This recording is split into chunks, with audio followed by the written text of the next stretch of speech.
Right, good day to you. How are we doing? We all doing well? I hope we're all doing fine. Welcome to another video. Today we're going to be looking at the Bad Batch, and we're going to be seeing if these figures are worth it. Are they shelf warmers, or are they worth going into your collection? Well, let's just take a look at this box. Look at that. It's fantastic. Absolutely fantastic. I mean, why would you not want to pick these up? I mean, this box design, the red and the black, you know, the Bad Batch, it works well with this box, absolutely. You can't deny that this is one of the, best designs. If you're an inbox collector, that just everything works well, and when it does, it's fantastic. You know, the box design here looks like, one of them porn magazines that you see in the corner shop that just catches your eye. It's just the same here. I mean, just look at that. It's just like that. Oh, man, it just oozes design. How's this cinematic shot working out for you here, people? I mean, because for me, it's working bliss. I mean, God, blimey. And here we got some information on the back of the box for you. If you like reading, then you can do a bit of reading. It's here. It's appropriate for you if you want to. But yeah, we're gonna take a look at the figures now, and we're gonna see if they're worth any of your fucking money. If not, we've helped us decide and save. So here's the figures out of the box. Now I've got to say, firstly, they are some great cracking figures. They do have their flaws though, but we'll get into that later into the video. But with these two figures, they are really great out of the box. Now, let's have a look at Hunter, this is. So this is our first of the Bad Batch, or I don't know really why I'm calling it the Bad Batch, because ultimately, I'm loyal to the Galactic Empire, so pretty much, these people are pretty much heretics. So they should be known as the Bad Heretics, as pretty much the Bad Batch trailer has come out now. We pretty much know these as heretics. So let's just take a look at this heretics Hunter. So yes, very nice design on the legs, very nice. It goes down there and is very good. And you can see that Hasbro have done some good design work here. And yes, there's just a couple of the old battle damage, to some scratches, some scars there on his shin plates, just down there. I don't even know if they bothered wanting to paint the feet there, the boots, because they're more lightly greyish colour than the rest of the armour, so they probably just left that just how it came out the cast or whatever, the machine. But going back up the figure, there's great detail. It just makes you say, why the hell have Hasbro not done a Republic Commando figure? Looking at Hunter, you think, wow, really, we are now so close, this close, unbelievably close to getting a Republic Commando. It's all we want. If Hasbro have to do a Gaming Greats, then they should do a Republic Commando. Just look at this. The armor is fantastic. He has a great little compartment there where his little dagger goes in and it can easily come out, and it's great storage, and just look at it. I mean, the armor itself speaks for itself. Hasbro has been doing a great job as of late, just with all their figures. One or two articulation is a little bit off there, but everything else is just fine. And yes, as I've just said, the sword, the dagger, comes out, and look, doesn't even fall out. So it's not one of them loose ones that just falls out and you have to stick a little bit of blue tack on it to keep it in there. Nope, very well done, Hasbro. Good casting on that. Also, they really done a lot of good detail on the shoulder pads on this figure. They really highlighted it well. It's scratched, it's worn, it's battle damaged. It's just fantastically done well, and you can just see on the left side of the armor that, well, there's also the Bad Batch logo on there. You have 99 on there for the most honourable Clone Force 99 member. But there we go, and here's the left side. You can see the Bad Batch logo there, 99. It's all done well. This figure is just absolutely fantastic. Just generally, we go to the back now. Again, this is where Hasbro have done. You can really tell they've really done more details on the shoulder pads. Again, this armor is completely battle damaged. It's worn. It's got great scratches on it. They've done the weathering and the detailing on here just right. The fabrics of the undersuits really pop as well. I mean, as we said before, this figure does speak for itself. It's really nice. It just really makes you want a Delta Squad figure. That's all I can say. Just looking at this is like, why can't? Where's the Delta Squad? Like, yeah, this is cool for the Bad Batch. You've got the Republic Commando backpack now, and you've got the shoulder. Surely they're on the way now. Just surely they have to be here. But just this figure, again, I mean, they've done a great job with Hunter. The backpack is easily removable, as seen here. There's just a little clip. And just comes pop in and out. And he's same as normal and everything else. Pops in, pops out. So, yeah, what could I say?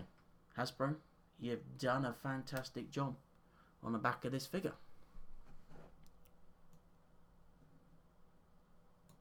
So now we come to Crosshair. Crosshair.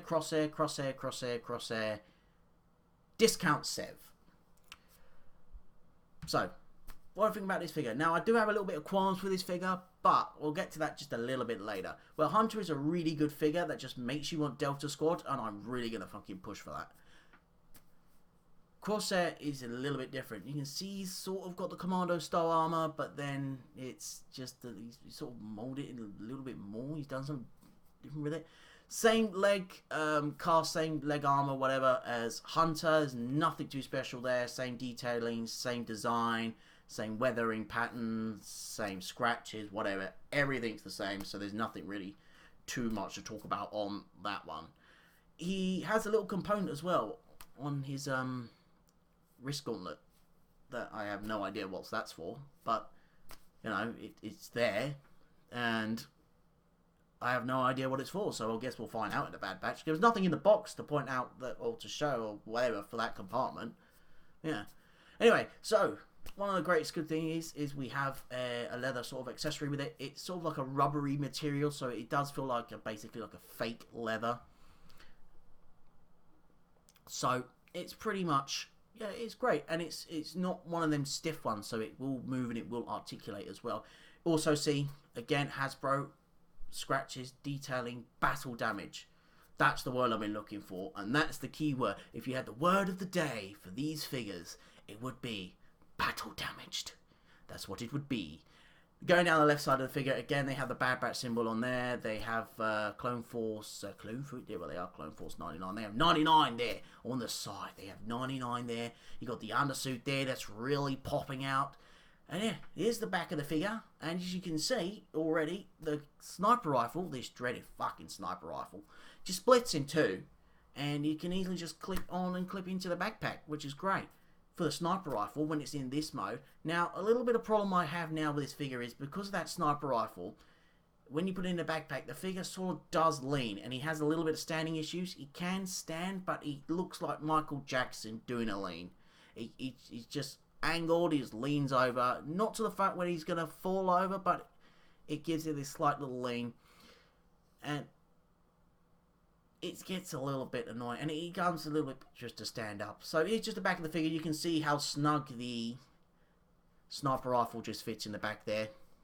And again, there's more battle damage all over the armor. It's a great cast, great scan. They've gone more towards the animated side, because sometimes with Hasbro, they'll either make an animated figure and they will just turn it into a more of a live action figure, or they'll get a, well, you guys know what I mean. It's just vice versa. It's tit for tat. They'll get an animated figure, they'll get a live action figure, put it into animated, whatever. But this one, it's straight up there, animated one. So it's like that design, like what they've been recently doing with the Camino Clone Trooper. That one's from the animated one, and it's the same thing for the Elite Squad Trooper as well. That's also come out. So, again, these shots will speak for itself. It's very well done. He comes with his little pistol, sits in the side compartment there. We will take a look at the weapons. Don't worry, we will talk through them and get through to the weapons. But yeah, before we get a look on the weapons, let's have a quick look at the helmet. So side by side, both of them, just, yeah, they're great casts. As I've just said recently, they've stuck to the animated design. They're sticking with that. It's more or less that design instead of sort of live action. Again, Hasbro have done a great job. I love, for me, my favourite has to be Hunter because of the weathering, as you can see here, and the battle damage. And they really made the effort that Hunter's gone on. It's sort of hand-painted the details on his helmet. It's worn, it's scratched. It's not done in Hasbro's typical slodgy paint job style as well. They've actually put an effort in with this one, which is great. And it's nice to see they put an effort in. With Crosshair, his helmet's a bit weird. You want to sort of locate it, like, what's he sort of, you know, what's it look like something else in the Star Wars universe? Like, Hunter's looks like the other Stormtrooper helmets you can see in The Force Unleashed. Crosshair's is like, oh, where do we see that from? It's a completely new, different design clone helmet that he's made. But again, I like it. It's alright. It's not bad. It's not bad helmet design. Hasbro have done a great job of capturing the details on there. It does reminisce of a couple of the designs as well. And also, if you're wondering, does the rangefinder come down? It does indeed pop down, so you don't have to worry about that. And then there's great motion on there. It's not too loose. It just flicks down and can just sit there, and it won't wobble about. It won't just flop down or whatever. As long as you don't put it under strain, that is, it'll be absolutely fine. Again, let's let these more cinematic shots speak for themselves again. I mean, if these shots ain't doing anything for you, you might as well leave these figures on the shelf. Yeah, it's great design. Hasbro, my hat's off to you for that one. So just take a quick look at the back of the helmet. As you can see, when I talk about Hunter, his clone, his helmet design sort of looks a little bit similar to the ones we've seen for The Force Unleashed, where sort of Crosshairs is a little bit sort of, it's new, it's different, it's something we haven't seen before. Sort of keeps that little clone trooper design on there. But yeah, Hunter sort of reminisces. Again, there's great detail on there. But anyway, speaking of Hunter anyway, or now as we can see, the discount Rambo boss, whatever, Rambo boss, whatever you want to call him. Yeah, let's have a look at the head sculpts on both of these figures. So Hunter, again, you know, I let my cinematic shots try and speak for more than what I say in this review. And again, it's a great scan, literally straight from the Clone Wars. Looks like they've got the files and easily done themselves a great job in this scan. I mean that you can't just go wrong with it. I mean, Hasbro really have upped their game, and they really are just going all out. It would be nice to see him with the Tamora Morrison just with the design on there, but again, you can sort of tell they really want to just go for the animated design because it adds the individuality to the characters. So that was Hunter. That was his head sculpt. This is Crosshairs. Now, he sort of does look like that character from Doctor Who and whatever other franchises he's now popping up in. But it's another great scan. It's another great one. Let's just take a look at the side of it. I'll give you a couple of shots to look at the side of the Crosshair. Yeah. He has his little scar on there as well. Whether he's trying to copy Anakin or, you know, he's going through some sort of emo phase or whatever. Or he just wants a face tattoo. Yeah, you know, Hasbro have captured that pretty well as well. So yeah, great job on the face scan there, Hasbro. So, posability. What's the posability like? Now, this is where it does get a little bit tricky. The backpack does add a little bit of weight to them. Again, for God's sake, we've got that gun. Why can't we not get a Delta Squad? But yeah, with Hunter, the posability is great. With Crosshair, because of the weight of the sniper rifle and how awkward he holds it, it's like, you really have to fiddle and wrestle with the figure just to get him to hold it properly and to stand. Because as I said before, he has a slight lean to his figure. And in a quick little opinion, in my opinion, I think SH Figure Arts, if they did figures of the Bad Batch, I think they'll probably do it a little bit better than Hasbro. Detailing and paint job might just necessarily be the same. But I think with articulation wise, there needs to be a little bit more, especially with Crosshair, because of the way he holds his sniper rifle. Nothing really particularly wrong with Hunter, but it's just, why couldn't they not give him the sniper rifle attachment? I mean, come on. I mean, if you wanted a big new sniper rifle, okay, but just, you know, they're almost like commandos. Just use the gun, for God's sake. But anyway, he does kneel down. You just have to wrestle him in there. That gun is just the fiddliest bit, and it just what makes me hate the figure the most. It's that bloody sniper rifle. It's just so awkward to pose with.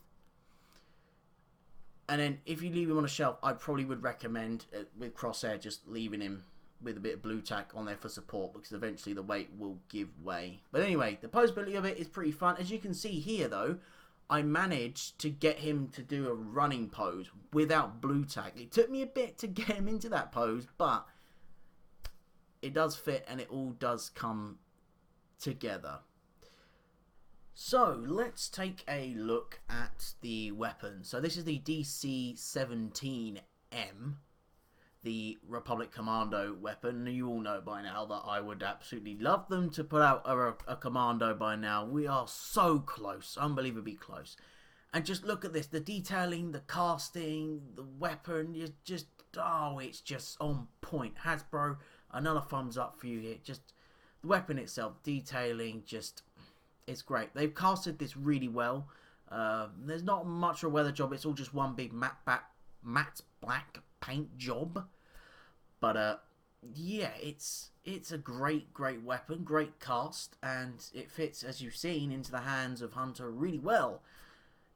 It's just a shame they couldn't give this to Crosshair, because it's a really great weapon, and I think the whole team deserved it, because they pretty much are on the border of being commandos, or shared a sort of, they share practically near enough the same armor. So, Anyway, let's take a look at the next weapon that Hunter has. So obviously he has the small pistol, which is just normal casted. There's nothing really much to there. Really well scanned details in the pistol as well. But yeah, he holds it well. Even though, if you do scroll back, there is no place for Hunter to hold this pistol on the figure. There's no holster or anything like Crosshair does. So it's just something you'll have to just look up and keep separate. But yeah, great casting, great scan of this pistol. Really well done on that one, Hasbro. Again, that's 2 for 2 that you've scanned and done really well. DC-17M, and well, let's do it 3 for 3. This is his little dagger, or a vibro blade, whatever they're going to call it. I don't know really officially until the show comes out, and then we'll know. Probably somebody in the comments will let us know. But yeah, this is his. We'll go with a dagger. I do want to say vibro blade because the yellow detailing on there. Whether that is just yellow paint job that he's put on there just to jazz his own weapon up, or this is actually a vibro blade. Again, Hasbro, really good job. Love the paint shine from it. It really reflects well. Again, he holds it well, and as you've seen as well in the video, that it doesn't fall out of the figure. It sits in that little wrist gauntlet area really quite comfortably. So yeah, really great little cast there and scan by Hasbro. So yeah, it's nice to have a bunch load more accessories, because you would think back in the day something like this, especially this dagger, it would just be sort of a cast altogether in the figure. But anyway, right, let's take a look at the last thing. You know, this is the dreaded thing that I hate. It's Crosshair's sniper rifle, and you can just see from what I mean, what I was saying earlier in the video, that this is it's big, it's bulky, it's awkward for him to hold. It's just a pain to just try and get him to like, hold it. Once you do get it in that pose, yeah, it's fine. But then, as I say, this sniper rifle causes the lean. But anyway, talking about this weapon anyway, is again, it's another great scan. I don't think it's as great as Hunter's weapons. To be fair, I think this more feels like a cheap alternative. It does feel a little bit cheap in the design. You could definitely tell they've gone with a really animated route from this and not really a live action, compared to Hunter's, which seem more live action, scanned and detailed design. This one really does ooze the cartoonish sort of style and looks to me fairly cheap. And they've also sprayed this with this like weird spray glitter thing on top of the matte shine, on the black paint. With the shine, and it's a bit weird. So I would probably recommend going out and just repainting this gun completely and really weathering it and bringing it to life, because it really does need it. So that's the weapons, and that is pretty much the review. You pretty much know I'm pretty iffy on Crosshair, and I recommend if ever they do, SH Figure Arts come out with a figure of the Bad Batch or a set or whatever they're going to do, maybe pick them up, because Crosshair needs a little bit more articulation to help with the posability of his sniper rifle. But other than that, yeah, they are great figures. Are they worth it? Yeah, but I would probably just put them on a stand or grab some blue tack just to help them, because they, especially as I keep saying, Crosshair will have that lean depending on how you pose him with or without the sniper rifle. Anyway, I hope you guys enjoyed this review. I thought I would just spruce it up a little bit by throwing in a few accents in there. I just want to mention, it has taken me some time to whack this review together. I threw so many clips in and had to get rid of some and just choose and try to whack it down. But yeah, it's gone long enough. So yeah, I hope you enjoyed it. This video is just for a laugh. Please don't take any offense to my dodgy accents. I just want to make you guys laugh as we're all in this situation at the moment. And yeah, just hopefully this review brings a little bit of smile to your face, and you enjoyed the little bit of comedy aspect. And if you do, I will do a video every now and again with a funny accent, and we'll add a little bit of comedy to it, and just to brighten up your day and make you laugh. Always do something a little bit different here on the channel. So, anyway guys, I just want to thank you so much for watching. Again, next video will be out as soon as I can whack it out there. It will be a Sarge Ventress. If it already is out, please take a look at my channel. It's out there. So, thank you guys for watching once again. May the Force be with you, and I'll see you in the next one. Have a good one.